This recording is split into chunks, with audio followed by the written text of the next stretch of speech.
अस्सलाम वालेकुम and welcome to lecture number 14 of Facebook advertisement. Last video में हमने मैसेजेस कैंपेन ऑब्जेक्टिव तक कर लिया था। आज मैं आपको कन्वर्जन ऑब्जेक्टिव के बारे में बताऊंगा कि कन्वर्जन ऑब्जेक्टिव हम कब यूज़ करते हैं और इसके क्या बेनिफिट्स हैं। यूजुअली हम conversion objective e commerce platforms के लिए यूज़ करते हैं, जहां पे हम किसी भी कैंपेन को किसी ख़ास इवेंट के लिए ऑप्टिमाइज़ करते हैं। वो इवेंट जो है वो पेज व्यू भी हो सकता है, एड टू कार्ट भी हो सकता है, इनिशियल चेकआउट भी हो सकता है, या डायरेक्टली परचेज इवेंट पे भी हम ऑप्टिमाइज़ करते हैं। तो इसका जो मेजर बेनिफिट है, लेट्स से अगर हम ई कॉमर्स के कैंपेन रन कर रहे हैं और उसके लिए हम परचेज़ के लिए अपने पिक्सल को डेटा दे रहे हैं, परचेज़ इवेंट के लिए ऑप्टिमाइज़ कर रहे हैं, तो फेसबुक को डेटा जा रहा होता है कि कौन से लोग जो हैं वो परचेजेस करते हैं। तो ये हमारे पिक्सल के लिए बहुत बेनिफिशियल होता है फ्यूचर के लिए, ताकि हम इस डेटा से हम मज़ीद लुक अलाइक बना सकें, इस जैसी ऑडियंस जो है वो हम मज़ीद गैदर कर सकें। तो इसके बारे में आपको बताऊंगा कि ये कैंपेन किस तरह रन करते हैं, क्या क्या स्टेप्स हैं। बाकी सारे स्टेप्स सेम हैं, जो डिफरेंस जहाँ पे डिफरेंस आएगा वो मैं आपको हाईलाइट करूँगा कि बाकी कैंपेन ऑब्जेक्टिव से कन्वर्जन कैंपेन कैसे मुख्तलिफ है। तो चलें, सबसे पहले आपने कन्वर्जन ऑब्जेक्टिव को सेलेक्ट करना है। उसके बाद सिमिलर नेमिंग आपने रखनी है, मीनिंगफुल नेम आपने रखना है। जब आप कंटिन्यू करेंगे तो आप कैंपेन सेटिंग्स में आ जाएंगे, जहां पे आपने आपके पास दो ऑप्शंस होंगे, या तो आप CBO चूज़ करेंगे या आप ABO। तो यूजुअली हम टेस्टिंग फेज़ में ABO यूज़ करते हैं, और जब हमारे पास विनिंग ऑब्जेक्टिव, विनिंग इंटरेस्ट या विनिंग क्रिएटिव आ जाता है तो तब हम CBO इनेबल करते हैं। CBO और ABO क्या है ये ऑलरेडी हम डिस्कस कर चुके हैं पिछली वीडियोज़ में। तो अगर आप डायरेक्टली ये वीडियो देख रहे हैं तो आप मेरी जितने भी पिछली वीडियोज़ हैं, ये एक सीरीज़ चल रही है, तो आप लेक्चर 1 से स्टार्ट करें तो आपको ज़्यादा फ़ायदा होगा। तो लेट्स से मैं ABO यूज़ करता हूँ, मैं टेस्टिंग फेज़ में हूँ, तो मैं डायरेक्टली नेक्स्ट पे जाऊँगा और यहाँ पे मैं एड सेट लेवल की सेटिंग्स में आ जाऊँगा। यहाँ पे आपके पास डिफरेंट ऑप्शंस आ रहे हैं, website app, website and app, messenger या व्हाट्सएप। तो हम डेफिनेटली वेबसाइट सेलेक्ट करेंगे। उसके बाद ये इम्पॉर्टेंट एस्पेक्ट है कन्वर्जन ऑब्जेक्टिव का, क्योंकि हम कन्वर्जन ऑब्जेक्टिव इसीलिए सेलेक्ट करते हैं ताकि हम अपने कैंपेन्स को, अपने एड सेट को एक ख़ास इवेंट के लिए ऑप्टिमाइज़ कर सकें अपने कैंपेन को। तो वो इवेंट जो है वो ट्रैक कहाँ से और होगा, वो आपकी पिक्सल से ट्रैक और होगा। तो वो पिक्सल आपने ऑलरेडी क्रिएट किया होगा और अपने एड अकाउंट के साथ आपने अटैच कर लिया होगा। जिस तरह यहाँ पे टेस्टिंग एक पिक्सल है जो कि मैंने इस एड अकाउंट के साथ अटैच किया हुआ है। तो इस टेस्टिंग पिक्सल में मैंने डिफरेंट इवेंट्स क्रिएट किए थे। पिछली वीडियोस में ही मैंने ये एक लेक्चर नंबर 9 या 10 में मैंने टेस्टिंग पिक्सल क्रिएट किया था, और उस साथ ही मैंने डिफरेंट इवेंट्स क्रिएट किए थे, add to cart and purchase और व्यू कंटेंट। तो यहाँ पे अब मेरी मर्ज़ी है कि मैं इस कैंपेन को, इस स्पेसिफ़िक कैंपेन को मैं किस लिहाज से ऑप्टिमाइज़ करना चाह रहा हूँ। आया मैं जो है वो पेज व्यू के लिए ऑप्टिमाइज़ कर रहा हूँ इस कैंपेन को, या मैं एड टू कार्ट के लिए ऑप्टिमाइज़ कर रहा हूँ, या मैं परचेज़ के लिए ऑप्टिमाइज़ कर रहा हूँ। ये बात जानना बहुत ज़रूरी है कि पेज व्यू जो है वो इजी है, और जैसे जैसे आप इवेंट्स एड टू कार्ट आ गया, उसके बाद वो पेज व्यू से ज़्यादा मुश्किल होगा वो एक इवेंट ऑप्टिमाइज़ करना।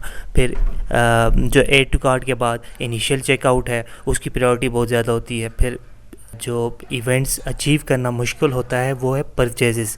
तो हम बिल्कुल बिगिनर लेवल से स्टार्ट करते होते हैं जब हमारा पिक्सल वार्म अप नहीं हुआ होता। तो डायरेक्टली आप परचेजेस से भी स्टार्ट कर सकते हैं, लेकिन आई वुड रिकमेंड कि अगर आपका पिक्सल वार्म अप नहीं है तो आई वुड रिकमेंड कि आप पेज व्यू जो है उसके लिए शुरू में अपने कैंपेन को ऑप्टिमाइज़ कर लें, ताकि जब आप परचेज़ इवेंट के लिए ऑप्टिमाइज़ करेंगे तो आपके पिक्सल में कुछ थोड़ा बहुत डेटा अवेलेबल होगा, ताकि फेसबुक जो है उसको पता हो कि इस प्रोडक्ट या इस सर्विस की ऑडियंस क्या है। ताकि परचेज़ इवेंट आपको मिलना आसान हो जाए। तो आई वुड रिकमेंड कि जब आप का पिक्सेल वार्म अप ना हो तो आपने पेज व्यू से स्टार्ट करना है। लेट्स से मैं पेज व्यू या व्यू कंटेंट से स्टार्ट करता हूँ। यहाँ पे डिफरेंट इवेंट्स आ जाएंगे, जिस तरह परचेज़ इवेंट है, परचेज़ इवेंट बना हुआ है और ऐड टू कार्ट बना होगा, ये देखें add to cart.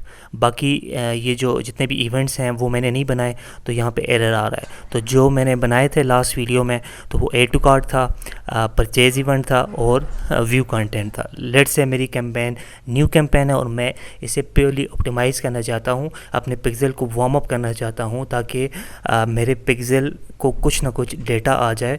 Let's say 50 से 100 व्यू कंटेंट आ जाएगा, तो उसके बाद हम अगर बजट हमारा ज़्यादा हो तो हम ऐड टू कार्ट के लिए थोड़ा बहुत ऑप्टिमाइज़ कर सकते हैं, डेटा दे सकते हैं अपनी पिक्सेल को। जब ये थोड़ी बहुत ब्लीडिंग बजट आप इन्वेस्ट कर लेंगे और एंड में जब आप परचेज़ इवेंट के लिए ऑप्टिमाइज़ करना स्टार्ट करेंगे तो आपको बड़े अच्छे रिजल्ट्स मिलेंगे, क्योंकि आपका पिक्सेल ऑलरेडी थोड़ा बहुत ऑप्टिमाइज़ हो चुका होगा। और अगर आप directly purchase event, let's say ये मेरी फ़र्स्ट कैंपेन है, मेरे पिक्सेल के पास कोई डेटा नहीं है और मैं डायरेक्टली जो है वो परचेज़ इवेंट सेलेक्ट कर रहा हूँ, उसके लिए अपनी कैंपेन को ऑप्टिमाइज़ कर रहा हूँ, तो अभी तो फेसबुक को कुछ पता ही नहीं है कि आपकी ऑडियंस किस लेवल की है, क्या इंटरेस्ट है उस आपके ऑडियंस के।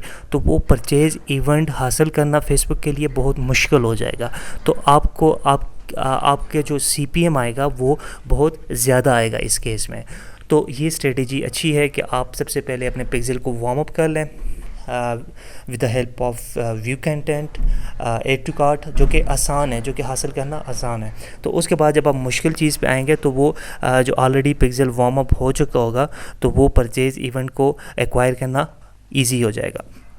तो लेट्स से मैं अपने फर्स्ट कैंपेन को व्यू कंटेंट पे ऑप्टिमाइज़ कर रहा हूँ, तो मैंने यहाँ पे जो पिक्सेल है उसे सेलेक्ट कर दिया, व्यू कंटेंट, और बाकी जो एड सेट लेवल की जो सेटिंग्स हैं वो सिमिलर टू प्रीवियस कैंपेन है। डेली बजट आपने सेट करना है, इसके अलावा आपने अपने ऑडियंस सेलेक्ट करना है, जो कि हम ऑलरेडी डिस्कस कर चुके हैं। प्लेसमेंट सेलेक्ट करनी है और एट द एंड आपने एड लेवल की सेटिंग्स करनी है और दैट्स इट। जो चीज़ डिफरेंट थी जहाँ पे मैंने टाइम लगाया वो था पिक्सेल कि आपने किस इवेंट को ऑप्टिमाइज़ करना है। मैंने आपको स्ट्रेटजी बता दी है। जब आपकी पिक्सेल जो है वो वार्म अप नहीं होता तो आप कोशिश करें कि अपने पिक्सेल को वार्म अप करने के लिए सबसे पहले view content, add to cart, इस पे अपने पिक्सेल को ऑप्टिमाइज़ करें, अपने कैंपेन्स को ऑप्टिमाइज़ करें। जब आप रियल कैंपेन रन करेंगे, रियल कैंपेन डेफिनेटली हमारी परचेजेस की होंगी, क्योंकि हम एक ई कॉमर्स स्टोर के लिए कैंपेन रन कर रहे हैं। शॉपिफाई स्टोर है हमारा, उसमें हम कोई प्रोडक्ट सेल कर रहे हैं, तो उसमें डेफिनेटली परचेज़ इवेंट पे ही आपने अल्टीमेटली ऑप्टिमाइज़ करना होगा। लेकिन ये मकसद ये है कि परचेज़ इवेंट से जाने से पहले आप अपने जो पिक्सेल है, जो इवेंट है, जिस तरह मैंने व्यू कंटेंट सेलेक्ट किया है, तो आपने व्यू कंटेंट पे थोड़ा बहुत अपने पिक्सेल को वार्म अप कर लेना है और ऐड टू कार्ट पे अपने पिक्सेल को वार्म अप कर लेना है, ताकि परचेज़ इवेंट पे जब आप ऑप्टिमाइज़ करेंगे तो आपका पिक्सेल खाली ना हो, उसके पास कुछ ना कुछ डेटा हो, ताकि जब आप रियल कैंपेन परचेज़ के लिए ऑप्टिमाइज़ करेंगे तो वो आपको काफ़ी अच्छे रिजल्ट्स देंगे।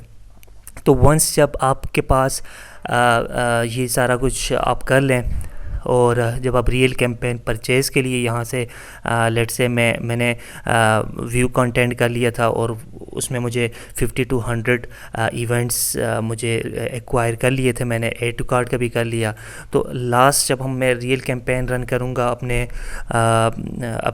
एक्चुअल कैंपेन रन करने के लिए, परचेज़ को ऑप्टिमाइज़ करने के लिए, तो मैं यही इवेंट सेलेक्ट करूँगा परचेज़ का। अच्छा, ये क्योंकि ये जो इवेंट है, ये जिस वेबसाइट पे मैंने ये पिक्सेल इंस्टॉल किया था, तो वो उसमें लास्ट 7 डेज़ में कोई परचेज़ हुई नहीं है, तो उस वजह से आपको ये एरर आ रहा है। जब ये परचेज़ होंगी, लेकिन फिर भी ये यूज़फुल है, क्योंकि अब परचेज़ नहीं हुई तो इसने एक अलर्ट दे दिया है।